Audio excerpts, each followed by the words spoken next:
All right, we are back. Hello, ladies. Welcome, gentlemen. Here with Z-Fly. Oh, we have a Saber. Saber, you're no longer Vance. Yeah, it changed. Saber, okay. Actually, it was a funny story. My friend, she came up with the name because she said the character Marth from Melee looks like Saber from the Fate series.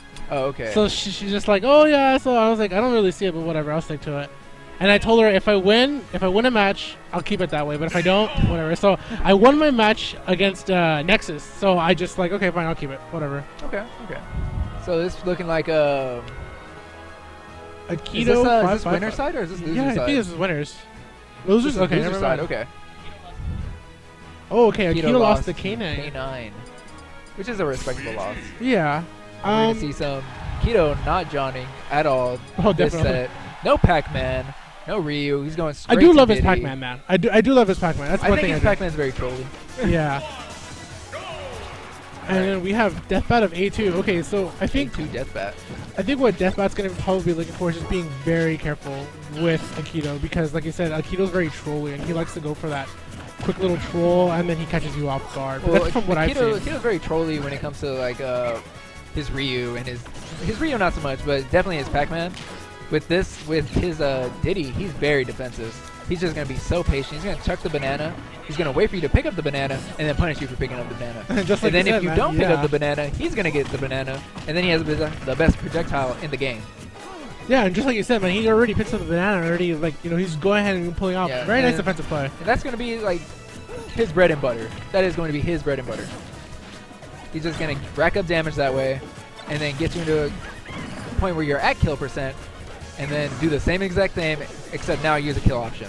Yeah, and I think DeathBat's trying not to play his game too much, but I feel like he's following into it. Like right there, left forward smash. I don't think DeathBat's definitely going to want to approach too much on what Akito wants. So I think sticking back a little bit with this game might actually be quite the objective for him, because he doesn't want to give Akito anything, really. Also, DeathBat's doing a few questionable calls. His recovery is, he's recovering above the ledge for some reason. He definitely needs to stop that, because if Akito recognizes that, he'll just stand on the ledge, wait for him to pop up. Yeah, you definitely don't want to stand with the ledge of Diddy's on top of that. That's for sure. Oh, okay, there it was. Close, yeah. There it was. There's his free one. You get one. Let's see if he gets another one. I mean, I doubt Akito's not gonna give him the next one. All right, he's gonna come back. Okay, so it looks like Akito's gonna give him the chance to come. No, nothing really going on. I think DeathBat's trying to keep it up because he knows he has rage, but I think he's going to do a little more than that, especially with Akito being very keen to see. I feel like DeathBat isn't really recognizing his options that he's always picking. Okay, with the trade? Okay, GameStop trade.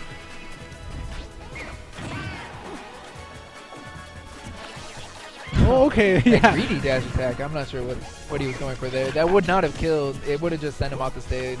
And I think he needs to realize he needs to calm down now that he doesn't have rage, because if he just continues on the same flurry, knowing that JD's at death percentage, it's not going to really be anything good. I feel like he's not going for enough grabs.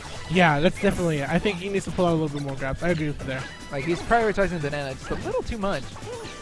What he should be doing is, throwing it up, making it so that there's a wall in a certain area so Akito can't go there, and then trapping him with a grab or a nair. I mean, I'm not gonna go ahead and count him out. I mean, this is pretty still doable in a 2-stock format. Oh. Wow, okay. Nice little footstool. Yeah, this is still pretty much doable in a 2-stock format, but I mean, if he is gonna take the L right now, I think he needs to look back and see as what he's gonna do to readjust in the next match, because he pretty much played Akito's game at this point. And he really needs to stop recovery so high. Like, if you're gonna recover high, that's fine, because he has his nair, which is a very safe tool. But he needs to recover just like that. Yeah. Not pop above the ledge where you can get punished. Okay, yeah, so close to the house smash. Not really, but this is gonna go ahead and take that one. Akito takes the first game. Right. So now, I think when you say like you knew, go on. Hopefully Akito does not switch his character. Yeah, definitely not. That was a very convincing win. And Akito, when he wins convincingly, like he just did, he has a habit of switching his character to Ryu or Pac-Man. Yeah, I agree with you there, 100%. I think staying Diddy is going to be the best option. Definitely, I agree with you, 100%. All right, we had A2KY going up and coaching his A2 brother. Yeah, that's a little bit. Unfortunately, Akito heard everything that KY said. Hold on, let me take these notes real quick just to make sure what I can read off of, before you go on. Jumping into game 2. All right. I have seen DeathBat use Villager in doubles and also in singles, so I'm pretty sure this might be a little more comfortable for him. I mean, because he did not use Luigi his grabs at all. I don't know if I want to say this is definitely a more comfortable matchup. I feel like that he just thinks if he has more of a zoning character, it'll be a little bit easier to deal with Diddy. Yeah, definitely. Kind of, put up a wall of projectiles and make it hard instead of having DeathBat always approach. Now Akito has to approach. Yeah, definitely. I mean, Akito's definitely no slouch on how Villager works because he's played with Zan and a bunch of other villagers before. So he knows when he has to be very safe and just, okay, if you're going to throw projectiles, I'm going to go over here and just wait until you're done so I can find that opening. And I mean, it's working out for him. I mean, he did have a huge percentage unanswered for a while. Yeah, unfortunately, Akito is making it in, though, and he's racking up that percent. Yeah, any extra percentage that DeathBat does not deal back is pretty much extra homework for him. I mean, he definitely, like, Akito's pretty much just being very careful, and DeathBat's doing fine, but I think he just needs to pay attention that he can't be throwing out something that's overcommitting. Like, even the options that he's choosing that aren't, like, overcommitting, they're just kind of leaving him open. Yeah. A little bit too much. Like, his Nair, Nair has great priority, has a great hitbox, it'll send them out if they get hit, but once you select the option for the Nair, oh yeah, I mean, you have what option left? Yeah, you're going to land, or you're stuck in Nair for about an entire second. Yeah, I mean, wow, okay, so if Akito just stands there and then DeathBat Nairs, you know where you're gonna land, you know exactly what's gonna happen. You're going to land. You're stuck in Nair for about an entire second. Alright. Alright, sorry about that, guys. We're trying to call Jay West to do this, like, huh? Alright, Akito taking the first stock. Okay, so not bad. I mean, it looks like DeathBat's definitely not going to keep eating mom spaghetti for much longer. I mean, he does have something going, so... I mean... No, I just feel like that this may not be a matchup that he knows. Yeah, well. I feel the underestimation of Diddy is a very keen thing. What happens to players a lot. Like, okay, Diddy is nerfed, so it's going to be easier. Just like, not necessarily. I think a lot of players really underestimate what Diddy can still actually do. Yeah. Diddy is still a good character, even though he's just not as godlike as he used to be. Oh, yeah. I don't know if you noticed there, but DeathBat actually stole Akito's banana. Okay, yeah. He pocketed it. I think he should have been aiming to pocket it a little bit earlier, yeah. So, for at least, I believe, 13 seconds, unless he pulls it out and takes it back in just like he did. Very smart. Akito doesn't have a banana. So he just lost it. Perfect. Oh, nice Akito pops off. Throwing chairs. His chair's out. His chair's out. The crowd's going wild. All right. Akito's definitely ready to go ahead and try to bring this back. Now that DeathBat's totally bringing it out. Akito definitely going to go in now.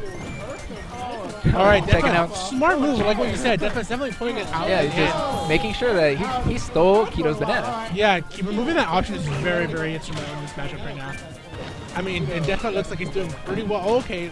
He's choose a little bit better options, but other than that, keeping that banana is huge in this matchup. Yeah, and it looks like he's very keen into that. He just popped it up again. He's going to want to, like I said, choose better options because I think it's getting really into him. Like, he knows he's doing good, but trying to survive. Right now is when he needs to plant the tree and just keep chucking projectiles, keep chucking the fair, keep chucking the bear. Definitely needs to stick to what Villager's bread and butter is. Especially because without that banana, Akito has to go in. He has no other option. Yeah, there's nothing left for him. Okay, wow, very smart by DeathBat, knowing that there is a timer, so it looks like he has done some of his homework. Oh, that should have been a grab. Oh, yeah, definitely. I'm not sure if Akito knows, but when Villager does pull out the Void, it doesn't have a hitbox until it starts moving. So when he rolled in like there, he could have down smashed, he could have up tilted, he could have punished DeathBat for bringing out the Void. All right, good recovery option by DeathBat right there. It looks like he is starting to aim this back with 68%. Oh. DeathBat, trying to read that. Interesting choice with all these forward smashes from DeathBat, especially when Akito is trying to run in. I mean, all Akito has to simply do is just run in, shield, and then punish. Yeah, definitely. It looks like what he's actually trying to aim to do right now is, like you said, put up the projectile wall. And I think what he might be wanting to aim to is aggravate Akito because eventually Akito will get a little bit tireless. Oh, and there it is. There it goes. Akito wow. Closes out the set. Closes out. Great job from Great Akito. job by DeathBat. Such a nice way to make a good comeback right before you go out. You want to go out with a bang. That was definitely a good match. Yeah, show off your ability. Show off your knowledge of that matchup. The Akito pop off. All right, guys. Looks like we will be taking a break to go ahead and reset the stream. All right, guys.